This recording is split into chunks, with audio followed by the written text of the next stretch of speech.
पदं दर्शितं येन तस्मै श्रीगुरुवे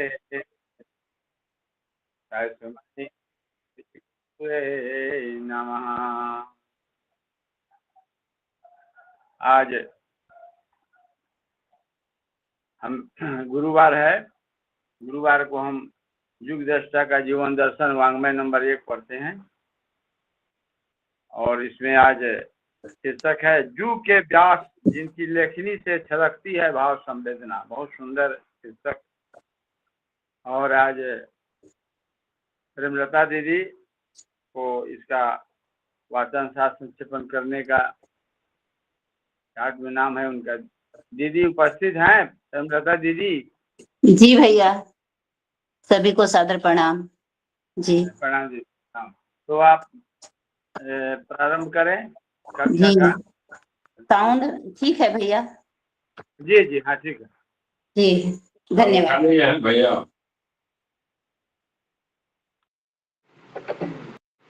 और हम सभी एक बार गुरुदेव को याद करते हैं। ज्ञान यज्ञ के लिए समर्पित जिनका जीवन सारा, उस प्रभु श्री राम चरण में विनम्र प्रणाम हमारा। ओम भूर्भुवः स्वः तत्सवितुर्वरेण्यं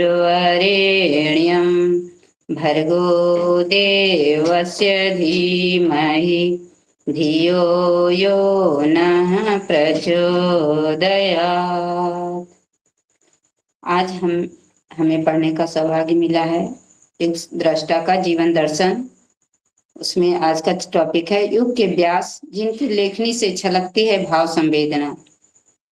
हमें अगले दिनों सारे विश्व को यह बताना है कि नई दुनिया कैसी होगी, जमाना कैसे बदलेगा तथा देखते देखते व्यक्तियों के सोचने का तरीका कैसे बदलता चला जाएगा।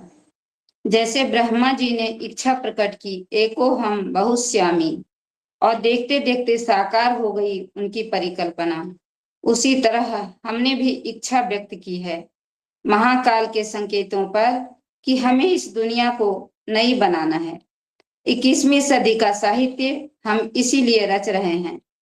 तुम्हारे तथ्यों के संकलन, हमारे अभी के लेखन तथा हमारे बाद कलम पकड़ने वाली उंगलियों के लेखन के पीछे यही दैवी प्रेरणा काम कर रही है। इस तथ्य को समझना, यह मानना कि तुम्हारे व्यक्तित्व का परिष्कार कर तुमसे एक गहन साधना कराना मेरा उद्देश्य है।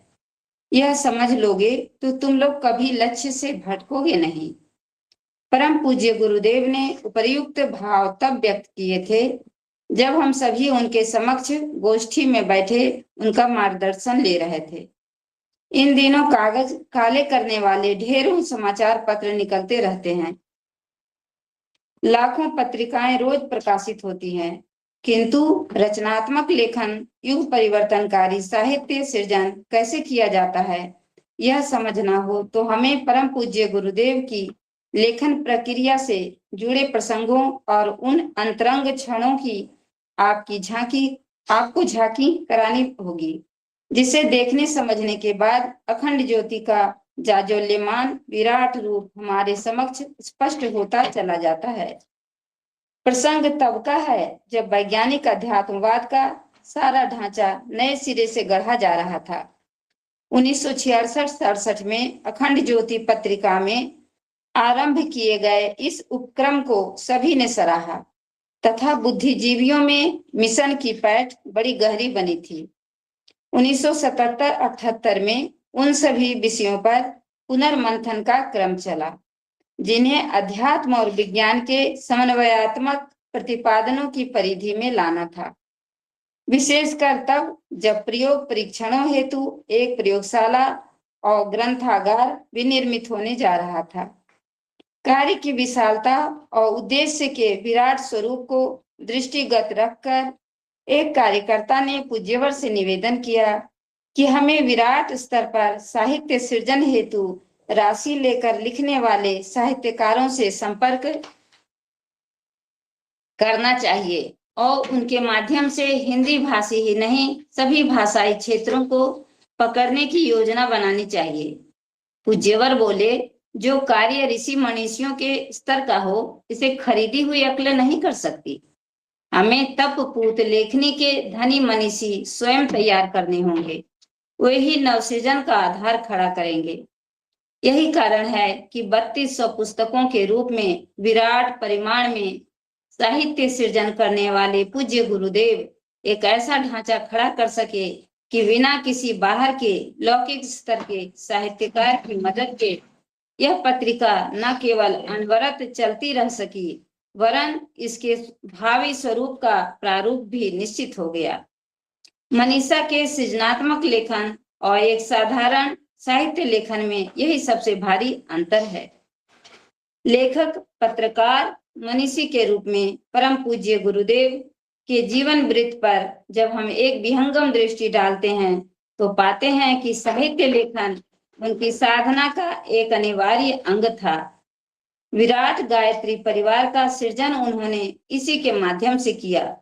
न केवल पत्रिका उच्च स्तरीय प्रेरणाओं और निर्देशों से युक्त रहती थी, अपितु उनके परिजनों को लिखे गए पत्र मनोबल बढ़ाने वाला मार्गदर्शन भी करते थे। प्रातः काल 1:30 बजे उठकर नित्य क्रम से निवृत्त हो 4 घंटे न्यूनतम अपनी साधना गायत्री महामंत्र की उपासना तथा तत्पश्चात 4 घंटे से 6 घंटे न्यूनतम लेखनी की साधना, यह उनकी दिनचर्या का एक अनिवार्य अंग था।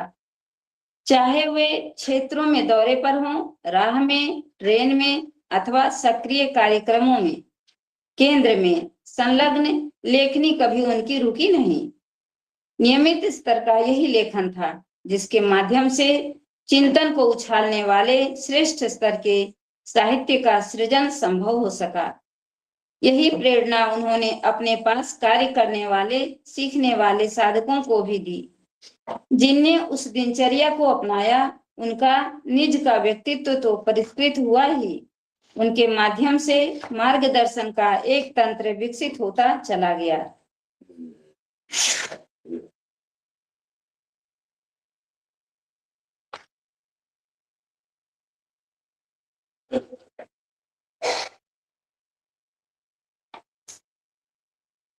बड़ा आश्चर्य होता है जब हम देखते हैं कि बिना किसी उच्च स्तर की पढ़ाई शिक्षा के भारतीय संस्कृति, दर्शन, अध्यात्म, तत्व मीमांसा, आहार से लेकर चिकित्सा विज्ञान, भौतिकी, समाज का नवनिर्माण, नैतिकी, मनोविज्ञान तथा राजनीति के दांव पेच भरे विषयों से लेकर मैनेजमेंट जैसी विद्या पर बहुमुखी एक्सपर्ट स्तर का लेखन कैसे बन पड़ा। उसका एक ही उत्तर है, गहन स्वाध्याय। फकीरों की भाषा में कहें तो ऐसे कहेंगे, पढ़िवे को फल गुणव है, गुणवे को फल ज्ञान, ज्ञान को फल हरि नाम है, कही श्रुति संत पुराण। अर्थात पढ़ने का मर्म मनन चिंतन ज्ञान अर्जन में है और ज्ञान की सार्थकता भगवत भक्ति में है। जहाँ ये सभी मिल जाएं और लेखनी जिसकी सधी हुई सुनियोजित दिशा में चले, वहां जिस उच्च स्तरीय साहित्य का सृजन होगा, उसे पढ़कर कौन ऐसा होगा जो प्रभावित ना हो। कवयः सत्य श्रुतः, ऋषि कवि होता है और उसका काव्य फूट पड़ता है लेखनी से गद्य और पद्य के रूप में। गद्य भी उसका ऐसा सरस होता है कि पढ़कर लगता है कि शब्द कहीं भीतर तक जाकर स्पर्श कर रहे हैं। उनके मूल में संवेदना गहरे तक विराजमान है। जरा उनकी लेखनी का एक स्वरूप यहाँ देखें। भगवान किसी को धनी कुबेर भले ही ना बनाए, पर उनकी करुणा बरसती ही हो तो उसे उस चिकित्सक की पदवी मिले जिसने असंख्यों को अंध तमिश्रा से उबारा और आलोक की दुनिया में हाथ पकड़कर ला बिठाया। अखंड ज्योति, पृष्ठ 54, अप्रैल 1982। जहां ऊपर की पंक्तियों में गहरी संवेदना है, तो अगले उद्धरण में प्रतिभाओं को दी गई लतार भी ऐसी है जो गहरे तक चुभ कर कुछ कर दिखाने की दिशा में मचला देती है। प्रतिभाएं आगे बढ़ती हैं तो ही अनुगामियों की कतार पीछे चलती है। पतन और उत्थान का इतिहास इस एक ही पटरी पर आगे बढ़ता रहा है। प्रतिभाओं को दूसरे शब्दों में अंधड़ कहते हैं। उनका वेग जिस दिशा में तेजी से बढ़ता है, उसी अनुपात से तिनकों, पत्तों से लेकर छप्परों और वृक्षों तक को उड़ते लुढ़कते देखा गया है। गिरता उड़ता तो जमाना है, पर इसके लिए वास्तविक पाप पुण्य का बोझ इस समय की अग्रगामी प्रतिभाओं के सिर पर लगता है। अब केवल एक ही बात सोचनी चाहिए कि समय की जिस चुनौती ने जागृत आत्माओं को कान पकड़कर झकझोरा है, उसके उत्तर में उन्हें दांत निपोड़ने हैं या सीना तानना है। अखंड ज्योति, पृष्ठ 56, अप्रैल 1982। ऊपर पूज्यवर की लेखनी की एक साक्षी देकर यह बताने का प्रयास हम कर रहे हैं कि ऋषि स्तर के मनीषी सूक्ष्म स्तर पर अपनी साधना की शक्ति से, अपनी सशक्त लेखनी और ओजस्वी वाणी से वह सब कुछ कर दिखाने की सामर्थ्य रखते हैं जिसे युग असंभव मानता रहा है।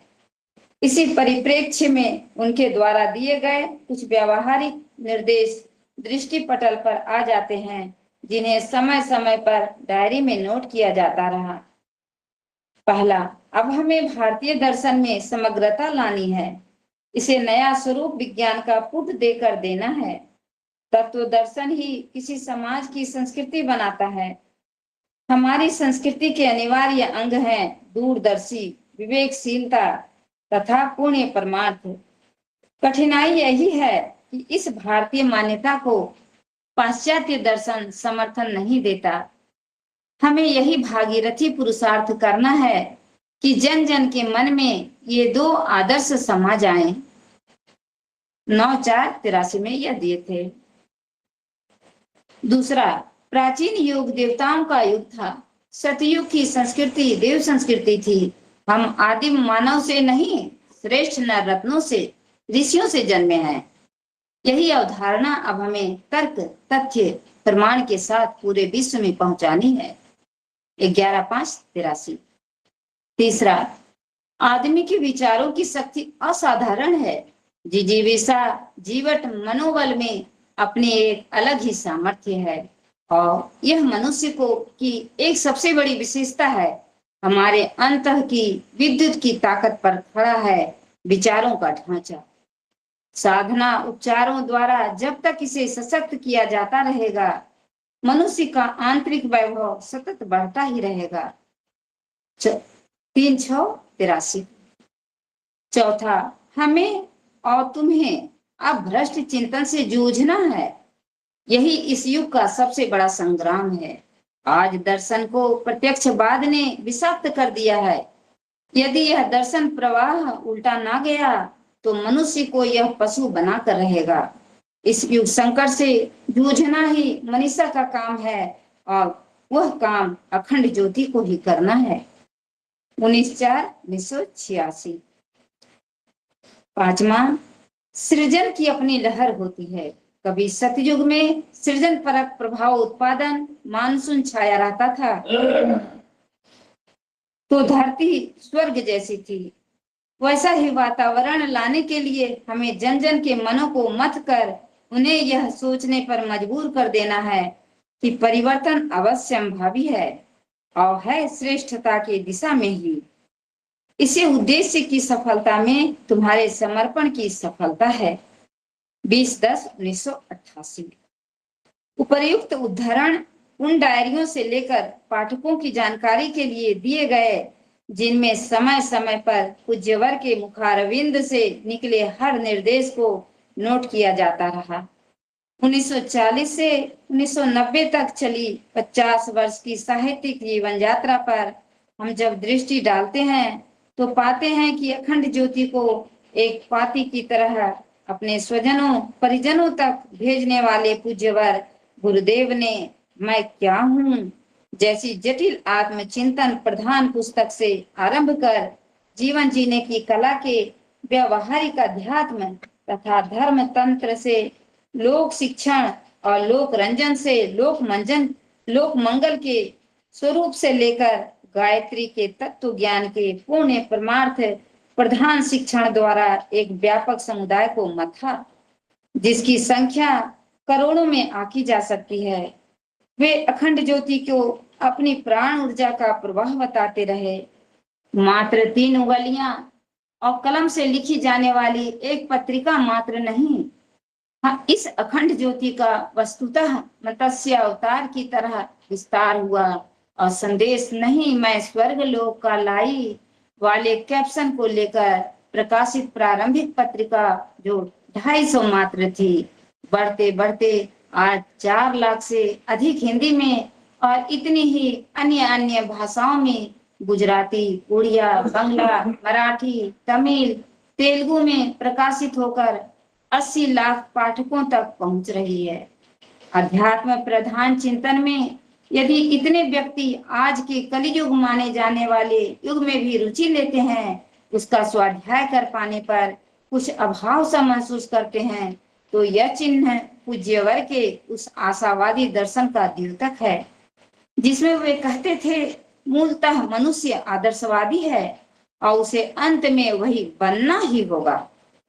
विचारों की स्पष्टता शैली में रोजमर्रा के प्रयोग किए जाने वाले शब्दों से लेकर शुद्ध संस्कृत के शब्द, कई नई संधियों के साथ नए शब्दों की संरचना, भावना का अविरल प्रवाह तथा एक सुनियोजित उद्देश्य की ओर चिंतन को मोड़ता प्रतिपादन, यह पूज्यवर की जादू भरी लेखनी की विशेषता है।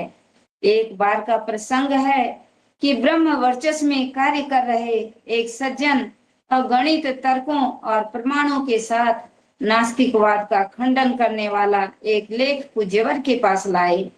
उनकी दृष्टि में यह उनका सर्वश्रेष्ठ लेख था।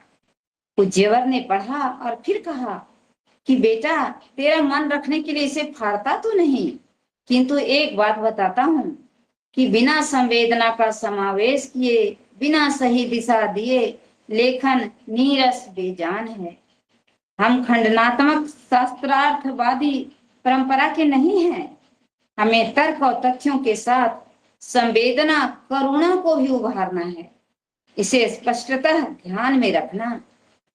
सुनसान के सहचर जैसी छंदात्मक भाव प्रधान शैली में लेखन करने वाले तथा प्रति माह अखंड ज्योति के अपनों से अपनी बात स्तंभ द्वारा लाखों व्यक्तियों के मर्म स्थल को हिला डालने वाले परम पूज्य गुरुदेव ने अपने मार्गदर्शन में जिसको रखा, यदि उसने लगन से काम किया तो उसे उस विद्या में पारंगत बना दिया। उन्होंने प्रमाणित किया कि बिना वैसा जीवन जिए, बिना आदर्शवाद को जीवन में उतारे, बिना संवेदनशील बने कोई भी व्यक्ति यदि लेखनी पकड़ता है तो वह मात्र कागज काली करता है, जनता के विचारों का प्रदूषण बढ़ाता है और कुकुर मुत्तों की तरह बढ़ रही साहित्यकारों की फसल में एक और जुड़ जाता है। पाठकों को पूज्यवर की भाषा यथावत उद्धृत कर हमने उनके इस स्वरूप को झलक दिखाने का आंशिक प्रयास किया है, जिसमें उस युग पुरुष ने लेखनी की अविराम साधना का कर एक असाधारण पुरुषार्थ संपन्न किया। जब साहित्य जगत इस विराट साहित्य संजीवनी का मूल्यांकन कर पाने में सक्षम होगा, तब वह भी युग के व्यास को समय पर न पहचान पाने की विडंबना पर स्वयं अपना सिर धुन रहा होगा। मैं थोड़ा सा लेती हूँ, एक्सप्लेन करती हूँ थोड़ा सा। 10 मिनट है मेरा शेष। जी बहुत बहुत धन्यवाद। सत्ता को नमन। यहाँ गुरुदेव बता रहे हैं दीदी वीडियो नहीं खुल रहा है आपका? जी भाई साहब, वीडियो नहीं खोल रहे हैं? खुला हुआ है ना, बड़ा हो करते हैं तो हमसे हो नहीं रहा है। हम अगला बार सीख लेंगे ना अच्छे से तो हम कर पाएंगे। ठीक है दीदी। जी जी ठीक है भैया, आ गया जी, धन्यवाद। यहाँ गुरुदेव बता रहे हैं कि जिस तरह ब्रह्मा जी ने यह मन में ठाना, मन में कल्पना की कि हम एक से अधिक हो जाएं, तो तुरंत उनका कायाकल्प हो गया, तुरंत विस्तार हो गया। उसी तरह हमने भी यही चाहा है कि हमारा विस्तार हो, इस हमारे जो विचार है उसका विस्तार हो। तो कैसे विस्तार हो गया? हमारी उंगलियों के लेखन से और जो भी लिखते हैं उनके साथ दैवी प्रेरणा काम कर रही है। बिना दैवी प्रेरणा के कोई कार्य हो नहीं सकता है।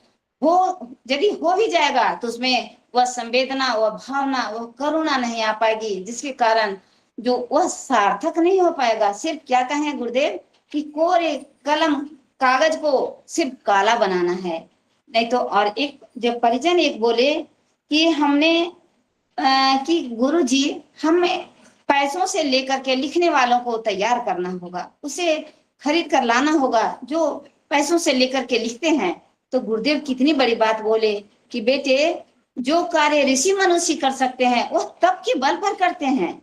हमसे क्या बोलते हैं, पढ़ते हैं, जब तक गुरुदेव की कृपा नहीं हो तो क्या हम पढ़ पाएंगे, कुछ बोल पाएंगे, कुछ नहीं कर पाएंगे। वही यहाँ कह रहे हैं गुरुदेव कि बेटा, जो तपापूत, जो तप के बल पर जो मनीषी लोग जो मनन चिंतन करके जो लिखते हैं, उसका मुकाबला पैसों के लेकर के खरीदा गया लेखक कभी वह हमारे सामने वह टिक नहीं पाएगा। इसलिए हमने यह लौकिक स्तर पर कितने साहित्यकार लिखे हैं, लेकिन उसका मुकाबला वह सृजनात्मक लेखन कहीं नहीं मिला हुआ है। और साहित्य लेखन में और सृजनात्मक लेखन में आसमान जमीन का फर्क हो जाता है।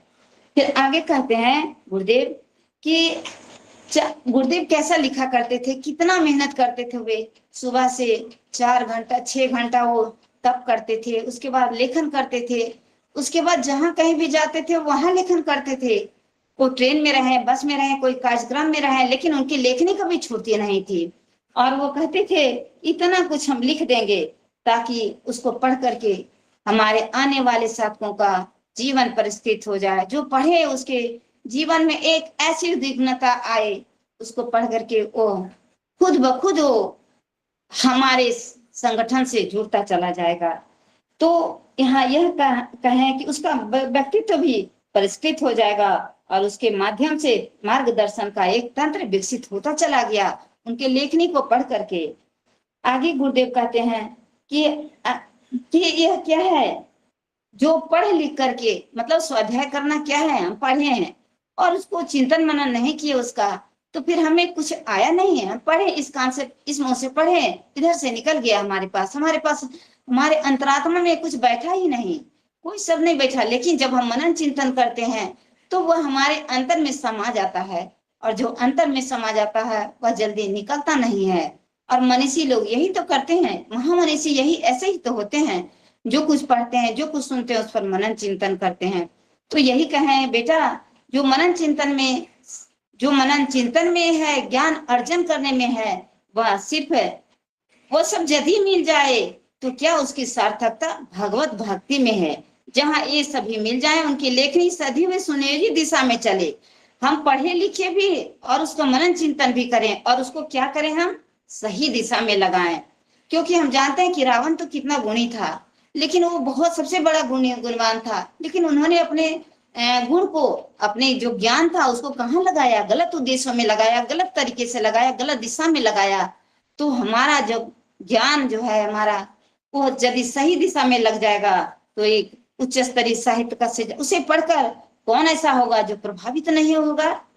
आगे कहते हैं गुरुदेव कि जो उसके क्या है, लेखनी से गद्य और पद्य, जो मनीषी लोग होते हैं ना, वो कुछ भी लिखते हैं, कोई अंतरात्मा से, जो उनके अंतर से जो फूटती है, जो अंदर से उभरता है ज्ञान, मनन चिंतन के बाद उसी को उभारते हैं, चाहे गद्य हो या पद्य के रूप में। अगर गद्य के रूप में भी लिखते हैं तो उनका इस तरह सरस होता है। हम सभी कई कविता पढ़ चुके हैं, सुभद्रा कुमारी चौहान थे, हमारे रामधारी सिंह दिनकर थे, हमारे कई लेखक थे, जो उनका लेखनी आज भी हम सब याद करके पढ़ते हैं तो कभी कभी मन में कितना अच्छा भाव उतरता है। तो यही यहाँ गुरुदेव लिखे हैं कि भगवान उनकी जो पढ़ करके और सुन करके वो लिखते हैं मनीषी लोग, तो वो अंदर तक समाता है। और भगवान किसी को धनी कुबेर भले ही ना बनाए, ईश्वर हमें धनी कुबेर मत बनाए, लेकिन उसका जो लिखना होता है, जो उसका अंतर मन से जो निकलती है वाणी, वो जो लेखनी होती है, वह क्या होता है, वो असंख्यों को ज्ञान और अंध तमिश्रण से उबारते हैं। मतलब अज्ञानता रूपी अंधकार से निकाल करके उसे ज्ञान के प्रकाश में उसे ला देते हैं, उसके अंतर्मन में ज्ञान का प्रकाश भर देते हैं। तो ये जरूरी है, हमें कुबेर नहीं चाहिए धन का, हमें वह ज्ञान चाहिए, हमें ज्ञानता से निकलना है, हमें ज्ञान रूपी प्रकाश में हमें आना है। तो और यहाँ पर अगला में कह रहे हैं गुरुदेव कि प्रतिभाएं आगे बढ़ती है। जब हम कहते हैं ना कि कोई व्यक्ति को कहते हैं भाई भैया दीदी कि हम आगे बढ़ रहे हैं, लेकिन कोई हमारे साथ कोई आगे बढ़ता ही नहीं है कोई, तो कहते हैं कि प्रतिभाएं जब आगे निकलने का ठान ले, कहते हैं ना एकला चलो रे, एकला चलो रे, कोई तुम्हारे साथ नहीं है तो तुम एकला चलो। और जब प्रतिभाएं आगे बढ़ती है तो उसके पीछे पीछे पहले तो उसका लोग खंडन करते हैं, उसका मजाक उड़ाते हैं, उसकी हंसी उड़ाते हैं। जब थैला लेकर के पहले पहले नारियां निकलती थी, बहनें निकलती थी हमारी, हम सब निकलते थे तो मजाक उड़ाते थे, हम सब हवन करते थे गांव में, तो बोलते अरे अब तो औरत हवन करेगी, अब क्या है। लेकिन हम लोग करते गए, लेकिन आज वही दिन है जो हम सब आराम से करते हैं, घरों में जा करके करते हैं, सामूहिक करते हैं। तो यही है कि जब प्रतिभाएं आगे बढ़ती है तो उसके पीछे पीछे अनुयायियों का अंधर सा चलता जाता है, अनुयायी उसके पीछे पीछे खुद ब खुद जुड़ते चले जाते हैं। तो ये सब कैसे होता है, लेकिन पहले आगे बढ़ना होगा। उन प्रतिभाओं क्षमताओं वाले मनीषियों को, विद्वानों को, ज्ञानियों को, उनको आगे बढ़ना होगा। तब उसके पीछे पीछे वो खुद ब खुद, जैसे कहते हैं आंधी चलता है तो तिल के पत्तों को भी उड़ा कर ले जाता है, उसी तरह हमारे ज्ञानी लोग आगे बढ़ेंगे तो उसके पीछे पीछे अनेकों अनुयायी उसके पीछे पीछे खुद ब खुद चलते चलेंगे। और वही तो हुआ हमारे गुरुदेव, परम पूज्य गुरुदेव के साथ। आज कितना बड़ा विशाल संगठन तैयार हुआ है, कैसे हुआ है, इसी बल पे तो हुआ है। और एक पॉइंट, ये बहुत बड़ी पॉइंट बोले हैं गुरुदेव कि प्रतिभाओं को दूसरे शब्द में अंधड़ कहते हैं, और अंधड़ जिस दिशा में चलती है उसी दिशा में अपने तिनको पत्तों को भी उड़ा ले जाती है। तो हम सब जो प्रतिभावान व्यक्ति हैं, जो ज्ञानवान हैं, जो मनीषी हैं, वे सब यदि सही दिशा में चलेंगे तो उसके पीछे ही अनुयायी भी उसके चलते चलेंगे, जो कम प्रतिभावान है वो भी उसके पीछे पीछे चल पड़ेंगे। और एक चीज यहाँ एक बहुत बड़ी बात लिखे हैं गुरुदेव कि जिस चुनौतियों ने जागृत आत्माओं को कान पकड़कर झकझोरा है, हम सबको गुरुदेव इन लेखनी के द्वारा झकझोर ही तो रहे हैं, जो कुछ नहीं कर पा रहे हैं उन सबको झकझोर ही तो रहे हैं।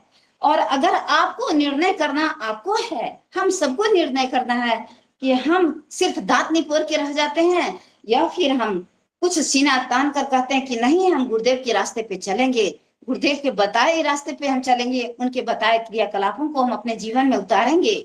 वो जो दे गए हैं, जो बता गए हैं, जिसकी उन्होंने आशाएं की है हम सबों से, वो आशाओं को हम पूर्ण करने की यथासंभव भरसक कोशिश करेंगे, अपने प्रयास को कभी कम नहीं होने देंगे। आगे कहते हैं गुरुदेव कि उज्जवल की लेखनी, हाँ हम ऋषि स्तर के मनीषी हैं, कि वो गुरुदेव जो है, हम सब क्या है, ऋषि मनीषी के स्तर के हैं। इसीलिए देव संविधान, देव संस्कृति विश्वविद्यालय बनाया गया। हम क्या है, ऋषियों के संतान हैं। तो कहते हैं कि कुछ व्यवहारिक निर्देश वो इन सभी अगली लाइनों में वो दे गए हैं, अखंड ज्योति में लिख गए हैं, जिन्हें यहाँ उकेरा गया है।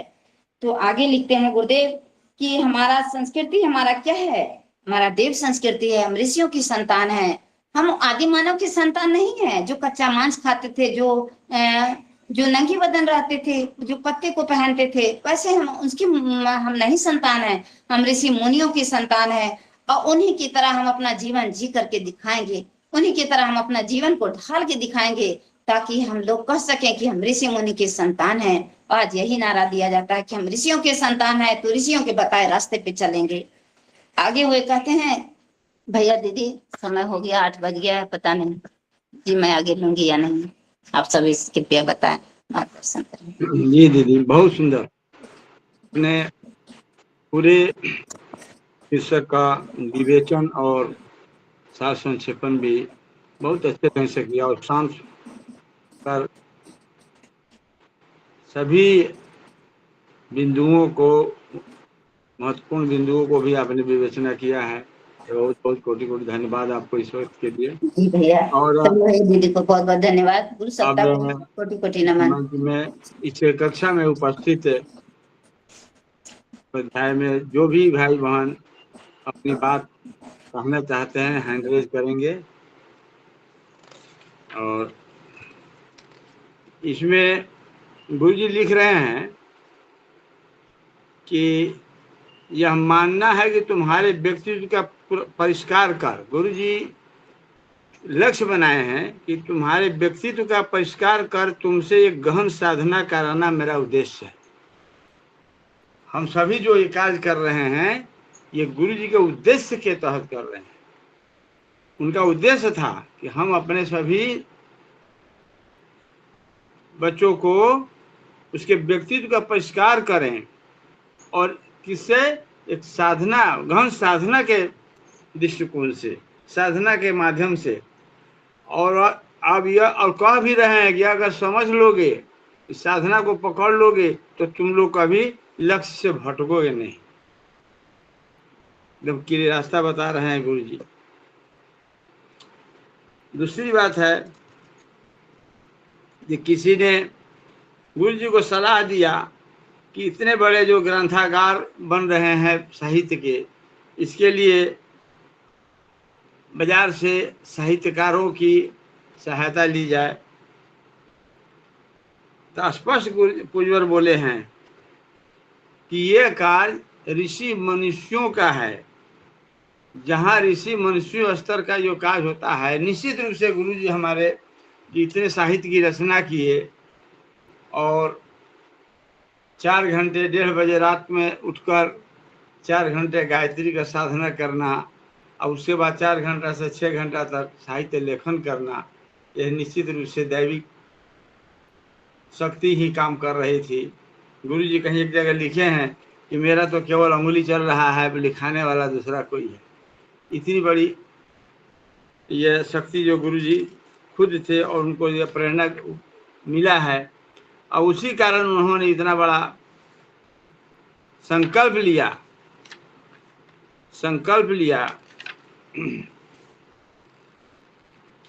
कि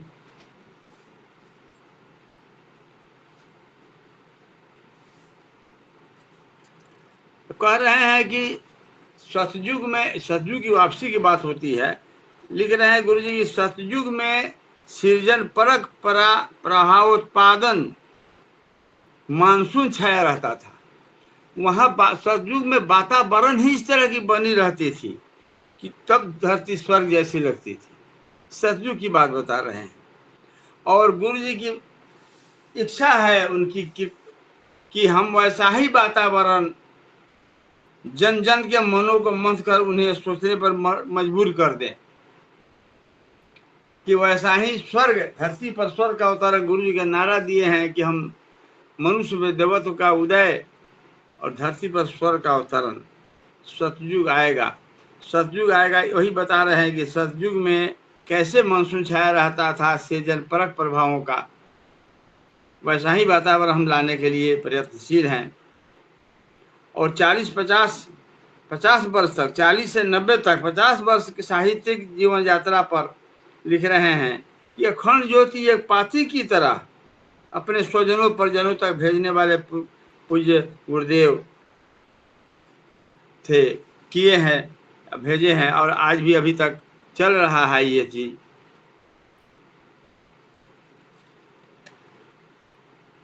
यहाँ गुरुदेव भी कह रहे हैं कि समय कि केवल अब एक बात सोचनी है कि समय की चुनौती है, और चुनौती ने है इस जागृत आत्माओं को कान पकड़कर झकझोरा है। अब झकझोरा है तो हमारे लिए बहुत बड़ी चुनौती है कि उसके सामने हम गिड़गिड़ाएंगे, आगे सीना तान कर हम अपनी साधना के बल पर, अपने स्वाध्याय के बल पर हम उसके सामने सीना तान कर खड़ा होंगे।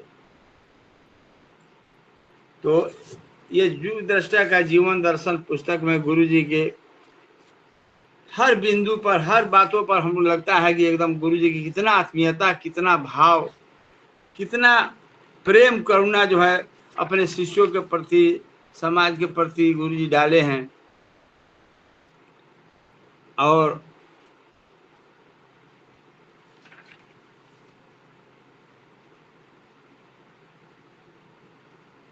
एक और बात इसमें बता रहे हैं, कह रहे हैं कि हमें भागीरथी पुरुषार्थ करना है। गुरु जी बता रहे हैं कि भागीरथी पुरुषार्थ करना है क्या पुरुषार्थ करना है कि जन जन तक के मन में दो आदर्श समा जाए, इसके लिए भागीरथी पुरुषार्थ करना है। कौन सा दो है? दूरदर्शी विवेकशीलता और पुण्य परमार्थ। ये दो संस्कृति के अनिवार्य अंग हैं, और ये दो चीज जन जन के मन में यह समा जाए, इसके लिए गुरु जी लिख रहे हैं कि इसके लिए भागीरथी पुरुषार्थ हमें करना है। उपस्थित जुड़े हुए सभी भाई बहनों से निवेदन है कि अपनी बात अगर कुछ कहनी है तो अपना हैंड रेज करके कह सकते हैं। कि जिन्हें कुछ आवाज मेरी मिल रही है? जी भैया जी। बिल्कुल बिल्कुल।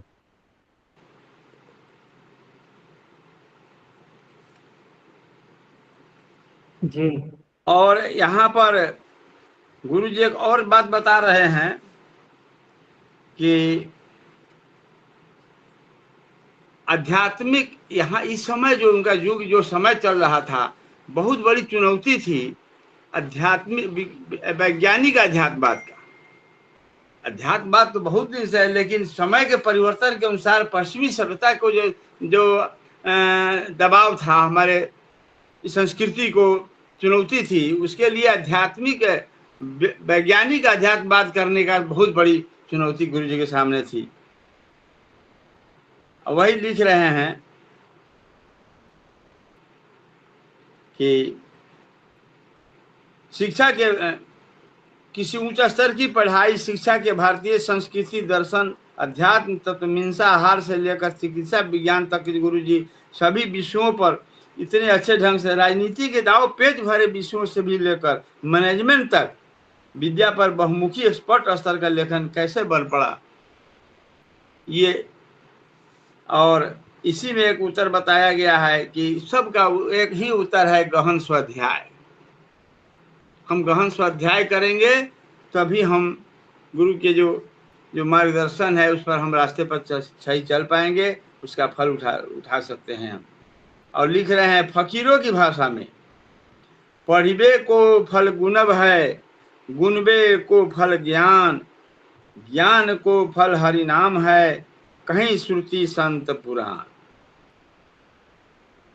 वही स्वाध्याय की ही चर्चा है, स्वाध्याय का ही महत्व बताया गया है इसमें कि जो स्वाध्याय का फल है, अगर उसको चिंतन में ले आते हैं, गुणबे, गुणबे का मतलब होता है गुण चिंतन करना। गुणब, गुणब है, गुणब माने चिंतन, गुणगान करना। तो पढ़ने का फल गुणब है, माने आप पढ़ते हैं कोई भी तो उसका स्वाध्याय करते हैं तो उसको चिंतन में ले आना होगा। चिंतन में लाने के बाद तब उस ज्ञान की प्राप्ति होगी, और ज्ञान की प्राप्ति का फल है, उसका परिणाम होगा कि हरिनाम भक्ति में जाइएगा, भगवत भक्ति में जाएंगे। यही कह रहा है श्रुति संत पुराण, सभी इसे सभी संत पुराण, ऋषि महर्षि महात्मा हमारे यही बात कहे हैं।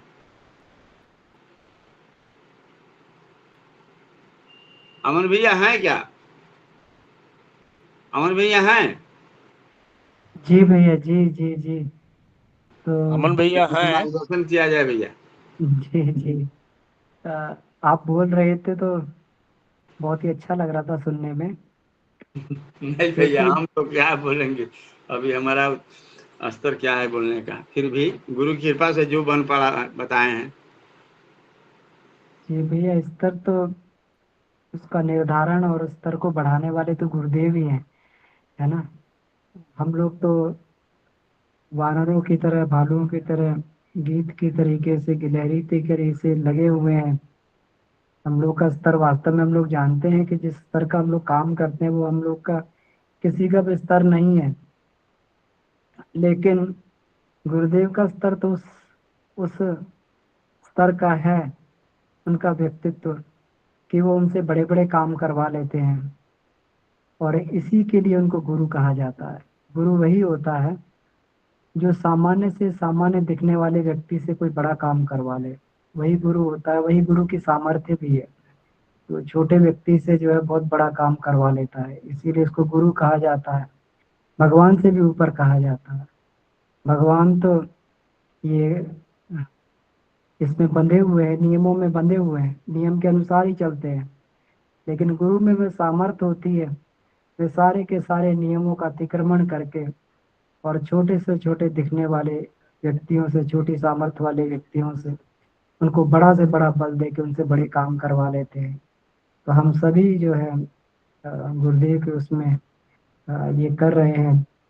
इतना गहन ज्ञान जो गुरुदेव ने अपनी इस लेखनी के माध्यम से हम लोगों को दिया, और जो इसमें कहा है कि न्यूनतम 4 घंटा प्रज्ञा की साधना करने के बाद में उनके अंदर जो ज्ञान की धारा उमड़ पड़ती थी, जो उनके अंदर जैसे गायत्री, जैसे गंगा स्वर्ग से आई और वेग से भगवान शंकर के जटाओं में भगवान शंकर की जटाओं में वेग से प्रवेश कर गई। और गंगा ने कहा कि मेरा वेग इतना प्रचंड है कि अगर सीधे मैं पृथ्वी पे गई तो पृथ्वी को फाड़ कर पाताल लोक में चले जाऊंगी। इसका वेग कौन संभाले? इसका वेग जो है भगवान शंकर संभाले। भगवान शंकर ने उस वेग को संभाला। और अलंकारिक कथा इस तरीके से, पौराणिक कथा आती है कि एक जटा को उन्होंने खोल दिया, उसी जटा को जो है, उस जटा से गंगा निकली और पृथ्वी पर जाकर पृथ्वी को निहाल किया। ये बात अलंकारिक रूप से भले कही गई हो, लेकिन ये अक्षरशः सत्य है। ज्ञान बड़े प्रचंड वेग से आता है। ज्ञान का प्रवाह इतना प्रचंड होता है कि सामान्य बुद्धि वाला अगर उसे धारण करेगा तो विक्षिप्त भी हो सकता है, पागल भी हो सकता है, विक्षिप्त हो सकता है। इतना जो है तीव्र वेग से जब ज्ञान मनुष्य के शरीर में, मनुष्य के अंतःकरण में प्रवेश करता है, तो उसे, उस ज्ञान को लिपिबद्ध करना, उस ज्ञान को सीमाबद्ध करना, उस ज्ञान को जो है एक व्यवस्थित सिरे से, एक व्यवस्थित क्रम से लगाना, उसको व्यवस्थित करना, तो ये गुरुदेव ने किया। और 4 घंटे वही किया करते थे। हम लोग किसी एक विषय पे सोचते हैं, उस विषय की असंख्यों धारा अपने मस्तिष्क के टकराने लगती है कि ये करें कि वो करें, ये सही है कि वो सही है। अब उसको कैसे क्रमबद्ध तरीके से लगाना है, हम लोग को किसी विषय पे बोलना होता है तो हम लोग जो है कितना चिंतन मनन उस पर करते हैं, कई दिनों तक, कई महीनों तक असंख्य चीजें आती हैं, फिर वो काट देते हैं, नहीं ये ऐसा नहीं, ऐसा होना चाहिए, ऐसा नहीं, ऐसा होना चाहिए। कितने दिनों बाद कोई वक्तव्य, कोई विषय हमारा तैयार हो पाता है। लेकिन गुरुदेव की देखें कि उनको 4-6 घंटा रोज लिखना होता था। और ऐसा नहीं होता था कि गुरुदेव लिख लिख के काटते थे। वो जो एक बार लिखते चले जाते थे, उसे लिखते चले जाते थे, और लिखते लिखते लिखते उनका बिल्कुल फाइनल उनका वो रहता था, कहीं उस पर काट पीट नहीं होती थी, लिखते चले जाते थे। और जो है वही आगे कालांतर में प्रकाशित होता गया, और हम लोग को सबको जो है वो अद्भुत ज्ञान उसको पढ़ने को मिला। तो हम लोग समझ सकते हैं कि गुरुदेव का जो है कितना बड़ा उनकी तपश्चर्या होगी, कितना बड़ा उनका पूर्व जन्म का तप होगा कि इतने तीव्र वेग को उन्होंने, इसीलिए उपासना के बाद में जो उसका 4 घंटे प्रज्ञा की उपासना करने के बाद में 4 घंटे 6 घंटे लिखने की साधना करते थे।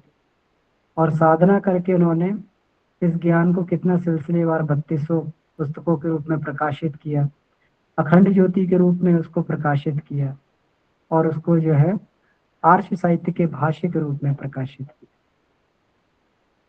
और ये ज्ञान जो था, इतनी गहराई थी इस ज्ञान में, ये विविध विविध क्षेत्रों में जाकर जो है वहाँ के जो प्रतिभाशाली व्यक्तित्व है उनको हिलाता रहा।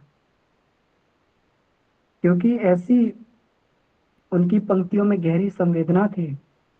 उन्होंने इसमें कहा है, बताया है, उनकी पंक्तियों में ऐसी गहरी संवेदना थी जो किसी भी प्रतिभाशाली के अंतःकरण में जाकर उसे ऐसी लताड़ लगाती थी, इस तरीके से उसको झकझोरती थी, इस तरीके से उसके अंदर वो चुभ जाती थी पंक्तियां, कि प्रतिभाएं आगे बढ़ने के लिए छटपटाती थी, उतारू हो जाती थी आगे बढ़ने के लिए। जैसे ही आगे बढ़ती थी तो जैसे शून्य शेप, एक शून्य शेप आगे आए तो उसके पीछे पीछे पीछे पीछे जो है अनेकों लोग चल पड़े बलिदान देने के लिए। पहले बलिदान देने के लिए कोई था नहीं, एक शून्य शेप आगे आया तो उसके पीछे एक कतार लगती हुई चली। इसी तरीके से एक प्रतिभा जब आगे बढ़ती है, लेकिन उस प्रतिभा को झकझोरने लायक जिस तरीके का वो ज्ञान होना चाहिए, उस तरीके का ज्ञान गुरुदेव ने उस तरीके की आग अपनी लेखनी से उन्होंने लिखी। इस विषय का जो शीर्षक है, युग के व्यास जिनकी लेखनी से छलकती भाव संवेदना। हम लोग अभी स्वाध्याय जो कर रहे तो स्वाध्याय में बड़ा ही स्पष्ट रूप से कहा गया था क्रांति धर्म साहित्य में कि अब जो आने वाली जो चौथी शक्ति है,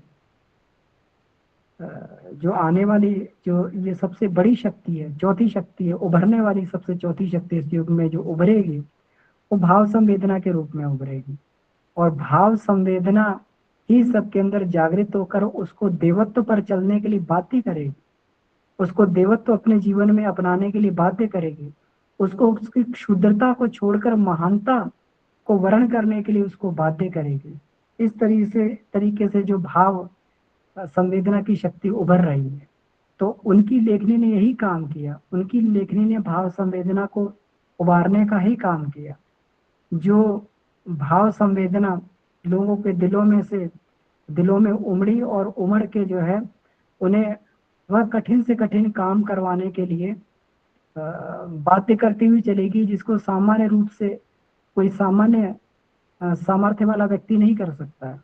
लेकिन हम लोग देखते हैं कि जितने भी लोग उस समय जीवन दान में आए, जितने भी लोगों ने अपना समय दिया, संसाधन लगाए, वो अद्भुत प्रतिभा से संपन्न व्यक्ति थे, लेकिन उनके अंदर जो गहरी टीस थी गुरु कार्य करने की, युग निर्माण का कार्य करने की, महाकाल का काम करने की, वो केवल और केवल उसी भाव संवेदना का ही परिणाम था जो उनके अंदर, जो युग ऋषि की कलम से निकली हुई भाव संवेदना, और उनके अंदर जाकर एक गहरा आघात इस भाव संवेदना ने किया।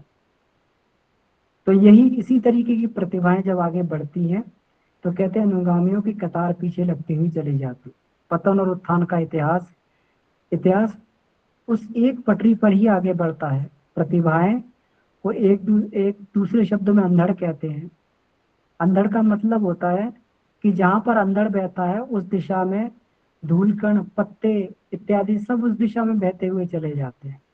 और जो सामान्य जो जन होते हैं वो धूल कण की तरीके से ही होते हैं, वो जो पत्तों की तरीके से ही होते हैं। वो प्रतिभाओं का अंधड़ जहाँ पर उमड़ता है वो उसके साथ बहते हुए चले जाते हैं। इसमें गुरुदेव ये इतना बढ़िया दिखाते हैं, इतना बढ़िया बताते हैं कि गिरता उठता तो जमाना है, पर उसके लिए वास्तविक पाप पुण्य का बोझ इस समय की अग्रगामी प्रतिभाओं के सिर पर लगता है। अब केवल एक ही बात सोचनी चाहिए कि समय की जिस चुनौती से जागृत आत्माओं को कान पकड़कर झकझोरा है, उसके उत्तर में उन्हें दांत निपोरना है, सीना तानना है। अब ये बात जागृत आत्माओं के ऊपर ये करती है, झकझोरती तो सभी को है, करना तो सब लोग चाहते हैं कि हम भी कुछ करें, हम भी कुछ करें। ऐसी बात जो ये कही जाती है ना, पढ़ते हैं इतिहास की, कहते काश कि हम भी होते, हम भी कुछ करके दिखलाते, कभी ना अवसर खोते भैया, कभी ना अवसर खोते। तो इतिहास से पढ़ते हैं तो हमारा भी मन होता है कि हम भी इतिहास में जिस प्रकार से लोगों ने अपनी भूमिका निभाई तो कहीं हम भी हुआ कर। लेकिन जो है केवल ये बात सोचने मात्र से काम नहीं चलता है। अब देखिए इसमें ये बात कही, समय की जिस चुनौती ने, अब केवल एक बात सोचते हैं, समय की जिस चुनौती ने जागृत आत्मा को कान पकड़कर झकझोरा है, झकझोर तो दिया है, झकझोरा नहीं होता तो हम लोग ये सोचने को मजबूर नहीं होते, झकझोरा तो है, लेकिन अब उसमें उस झकझोरने के परिणाम में हम लोग क्या करें, दांत निपोर के रह जाएं? अरे हम क्या कर सकते, ठीक है समय है, लेकिन हमारे बस का क्या है, हम क्या कर सकते हैं, हमारी सामर्थ्य इतनी नहीं कि हम कुछ कर पाए। दांत निपोर के रह जाएं या फिर सीना तान के खड़े हो जाए कि जो भी हमारी क्षमता होगी हम करेंगे। हम गिलहरी की तरीके से करेंगे, वानर की तरीके से करेंगे। हम सामान्य मनुष्य होकर भी अपना जो भी इस समय होता है, हम वो जो है अपनी पूरी सामर्थ्य के साथ में करेंगे। तो ये सीना तान के खड़े होना या इस तरीके से खड़े होना, तो इस तरीके से जो है पूज्य गुरुदेव ने प्रतिभाओं को झकझोरने वाला, उनकी भाव संवेदना को झकझोरने वाला ये ज्ञान जो है इससे लिखा, जिसको सुनकर, जिसको पढ़कर आज हम सभी लोगों के अंदर कुछ ना कुछ प्रेरणा आती है हम लोग करने के लिए। ये कुछ उतारू होते भी और कर भी रहे हैं। हम सभी लोग अपने अपने स्थान पे कर भी रहे हैं और करना भी चाहते हैं जी। और भी भाइयों बहनों से मेरा निवेदन है कि इसमें से जो भी जी भैया, बहुत बढ़िया। बात है, दो शब्द हम भी भैया रखेंगे। ऐसे तो आज बहुत व्यस्त थे हम, बढ़िया से स्वाध्याय नहीं हो पाया है, लेकिन दो शब्द भैया रखेंगे जरूर। जी बोलिए अपना, बताइए। धन्यवाद आपको। सभी साधक भाई बहनों को प्रणाम। प्रणाम। आज का जो चैप्टर है, युग के व्यास जिनकी लेखनी से छलकती है भाव संवेदना। तो युग के व्यास, जैसे भगवान वेद व्यास जी ने विभिन्न प्रकार के आर्ष ग्रंथों की रचना की, उसी तरह हमारे गुरुदेव भी सभी क्षेत्रों में मनुष्य जीवन के लिए जितनी आवश्यक, मनुष्य जीवन क्या पूरे प्रकृति पूरे ई के लिए जितनी आवश्यक चीजें हैं, गुरुदेव ने लिखा उस पर। कभी कभी तो आश्चर्य होता है कि गुरुदेव जिस क्षेत्र में, विज्ञान के क्षेत्र में कुछ जानकारी मिलती है उनकी लेखनी से, तो लगता है कि विज्ञान के माने कितने सागर थे। अन्य विषयों में भी गुरुदेव की बातें जब आदमी पढ़ता है तो लगता है कि गुरुदेव कौन ऐसा क्षेत्र है, कैसे इतने क्षेत्रों की जानकारी और गहन विशेष गहन चिंतन, गहन तो बहुत आश्चर्य होता है। और इसमें है कि उनके लेखनी में भाव संवेदना छलकती थी। तो ये स्पष्ट है कि जिसके हृदय में भाव संवेदना नहीं होगी, भाव संवेदना जिस हृदय में नहीं होगी, संसार का कोई अच्छा काम नहीं कर सकता है। एक दो जगह दो चार बातें, हम ज्यादा तो नहीं कहेंगे, दो चार बातें हमको बहुत अच्छी लगी है। शुरुआत तो है कि हमें अगले दिनों सारे विश्व को यह बताना है कि नई दुनिया कैसी होगी, जमाना कैसे बदलेगा, देखते देखते व्यक्ति के सोचने का तरीका कैसे बदलता चला जाएगा। तो इन सभी विषयों में गुरुदेव ने कहा कि मुझे लिखना है उस पर। और इसमें उदाहरण आया है कि ब्रह्मा जी का, कि एको हम बहु श्याम, ब्रह्मा जी ने जैसे कल्पना की, सोचा कि एक मैं हूं, एक से बहु श्यामा बहुत हूं, तो उसी प्रकार गुरुदेव ने जो उनकी लेखनी, जीवन के हर तरह की लेखनी उनके साहित्य में मिलता है। हम लोग तो उतना अध्ययन भी नहीं कर पाए हैं, लेकिन जो ही थोड़ा बहुत अध्ययन हुआ है उससे लगता है गुरुदेव कैसे जीवन के सारे क्षेत्रों को टच किए, और इतना व्यस्तम जीवन में पूरे भारतवर्ष में घूमते हुए, शक्तिपीठों की स्थापना करते हुए, इतने साहित्य, इतनी 24 लाख की 24 महापुरुष चरण करते हुए, तो बहुत आश्चर्य होता है। तो गुरुदेव की लेखनी के विषय में एक जगह बहुत अच्छा लगा है हमको कि जो कार्य ऋषि मनीषियों के स्तर का हो उसे खरीदी हुई अकल नहीं कर सकती है। जैसे एक जगह इसमें चर्चा आया है कि साहित्य लिखने के लिए सलाह आया था कि अन्य साहित्यकारों की रचना पढ़ी जाए, तो उसी पर गुरुदेव ने लिखा है कि जो कार्य ऋषि मनीषियों के स्तर का हो उसे खरीदी हुई अकल नहीं कर सकती है। कितनी अच्छी बात है, इसको चिंतन मनन कीजिए। हमें तपह पुत्र लेखनी के धनी मनीषी स्वयं तैयार करने होंगे।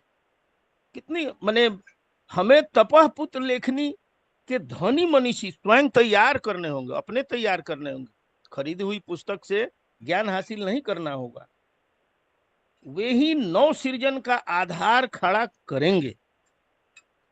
वही जो होंगे मनीषी तपःपुत्र लेखन करने वाले, वही जो है वो आधार खड़ा करेंगे।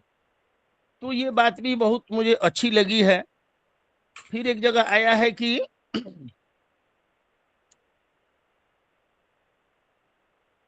एक जगह एक दो शब्द अच्छी हमको लगी है। एक जगह वो लिखते हैं गुरुदेव कि चाहे वे क्षेत्रों में दौर पर हों, राह में हों, ट्रेन में हों अथवा सक्रिय कार्यक्रम में, केंद्रों में संलग्न, लेखनी कभी उनकी रुकी नहीं। हम लोग एक दो काम आ जाता है माथे पर तो बेचैन हो जाते हैं, इसको कैसे करेंगे, उसको कैसे करेंगे, उसको कैसे करेंगे। तो ये सारी चीजें करते हुए गुरुदेव क्षेत्र के दौरे में रहते थे, राह में रहते थे, ट्रेन में रहते थे, सक्रिय कार्यक्रमों में रहते थे, केंद्र संचालन में रहते थे। उनकी लेखनी कभी नहीं रुकी।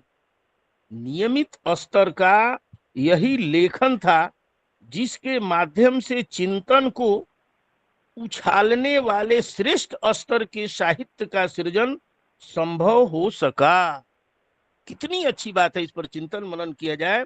जिसके माध्यम से चिंतन को उछालने वाले श्रेष्ठ स्तर के साहित्य का सृजन संभव हो सका। कैसे संभव हुआ? सतत प्रयत्नशील रहे, एक क्षण भी कहीं जीवन में विश्राम का मौका उन्हें नहीं मिला। आगे एक जगह मिला है पढ़ने को कि पढ़ने का मर्म मनन चिंतन ज्ञानार्जन में है, वह ज्ञान की सार्थकता भगवत भक्ति में है। मैंने ज्ञानार्जन कैसे हो सकता है? पढ़ने का मर्म पढ़ लिए कथा कहानी की तरह, और उसको तो पढ़ने का ये क्या है कि पढ़ने का मर्म मनन चिंतन ज्ञानार्जन में है। कोई भी चीज हम पढ़ रहे हैं, उसका मनन कर रहे हैं, उस पर चिंतन कर रहे हैं, तब जो है हमारे ज्ञान का अर्जन हो सकता है। ज्ञान की सार्थकता भगवत भक्ति में है। और ज्ञान की सार्थकता किसमें है? जब तक भाव संवेदना में नहीं जगेगी, जब तक भगवान में स्नेह प्रेम नहीं आएगा, जब तक ईश्वर भक्ति हृदय में नहीं जगेगी, तब तक जो है उस ज्ञान की कोई सार्थकता नहीं है। जहां ये सभी मिल जाएं, वह लेखनी जिसकी सधी हुई सुनियोजित दिशा में चले, वहां जिस उच्च स्तरीय साहित्य का सृजन होगा, उसे पढ़कर कौन ऐसा होगा जो प्रभावित न हो। देखिए, तो जो भगवत भक्ति में होगा, जिसका चिंतन मनन होगा, वही कुछ उच्च स्तर के साहित्य का सृजन कर सकता है, जिसको पढ़ करके कौन ऐसा अभागा होगा, कौन ऐसा व्यक्ति होगा जो उससे प्रभावित न होगा। एक जगह और छोटा सा हमको भी मिला है कि यहाँ गुरुदेव कहते हैं कि ऋषि कवि होता है। ऋषि जो है वह कवि होता है, वह उसका काव्य फूट पड़ता है। ऋषि जब अपना कवित्व करता है, प्रकट करता है, तो उसका काव्य फूट पड़ता है। लेखनी से गद्य व पद्य के रूप में गद्य भी उसका ऐसा सरस होता है कि पढ़कर लगता है कि शब्द कहीं भीतर तक जाकर स्पर्श कर रहे हैं। ऋषि जो चीज प्रकट करते हैं, ऋषि जो गद्य और पद्य का सृजन करते हैं, तो ऐसे उससे स्पष्ट होता है कि वो अंदर तक जाकर के टच करता है। गुरुदेव का साहित्य भी हम लोग जो पढ़ते हैं, तो ऐसा चीज गुरु मिलता है कि हृदय जो है ये हो जाता है। एक जगह और बहुत हमको अच्छा लगा है कि समय पर ध्यान। हाँ जी भैया, जी है, ठीक है भैया। तो मैं अपनी वाणी को विराम देता हूँ। थोड़ा बहुत जो समझ में आया सो सभी भैया लोगों को प्रणाम। समय तो हो गया, लेकिन आदरणीय दमयंती देवी जी बहुत देर से हैंड रेजिंग करना है। दमयंती दीदी। हेलो, सभी को प्रणाम। भैया जी, मेरा प्रश्न ये है कि एक तो आप ये इसमें थोड़ा स्पष्ट कीजिए, गुरुदेव ने ये लिखा है, उन्होंने प्रमाणित किया कि बिना वैसा जीवन जिए नहीं है, बिना संवेदना का समावेश किए, बिना सही दिशा दिए लेखन नीरस बेजान है। हम खंडनात्मक शास्त्रार्थवादी परंपरा के नहीं हैं। तो इसका थोड़ा स्पष्ट कीजिए।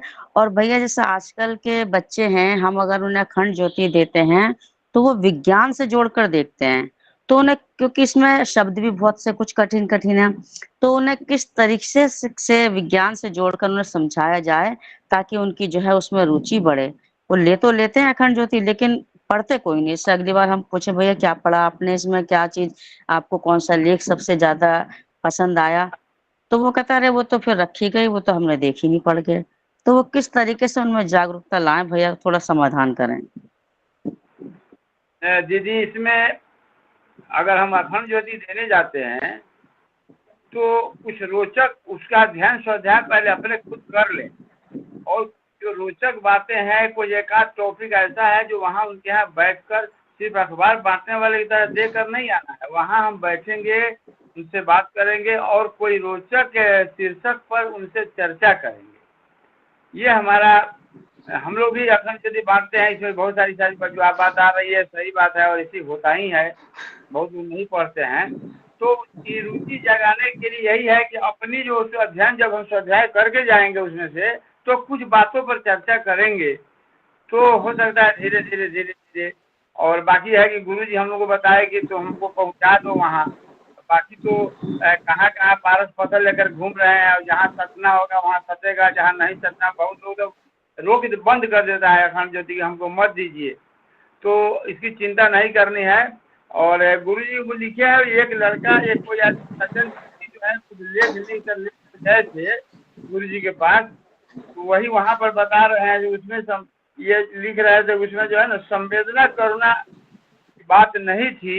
इसी पर गुरुजी ने जोर दिया कि नहीं, पहले तो यह खंडात्मक शास्त्रवादी परंपरा के नहीं, तर्क और तथ्यों के साथ संवेदना करुणा को भी उभारना है।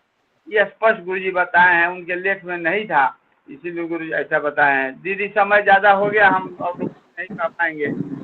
जी जी जी, धन्यवाद जी। अब ये सत्र को समाप्त करने के लिए हम शांति पाठ शुरू करते हैं, और इस सत्र में उपस्थित वाचन करने के लिए हम प्रेमलता दीदी को बहुत बहुत धन्यवाद, अन्य सभी भाई बहन जो इसमें पार्टिसिपेट किए, जो साथ जुड़े, सबको मैं कोटि कोटि धन्यवाद देता हूं। और शांति पाठ। ओम शांति शांति शांति। सभी भाई बंधु सभी साधकों को प्रणाम, सभी बंधुओं को प्रणाम। सभी को प्रणाम। सभी साधकों को प्रणाम। जय गुरुदेव। सभी भाई बहनों को प्रणाम। शुभ रात्रि। जय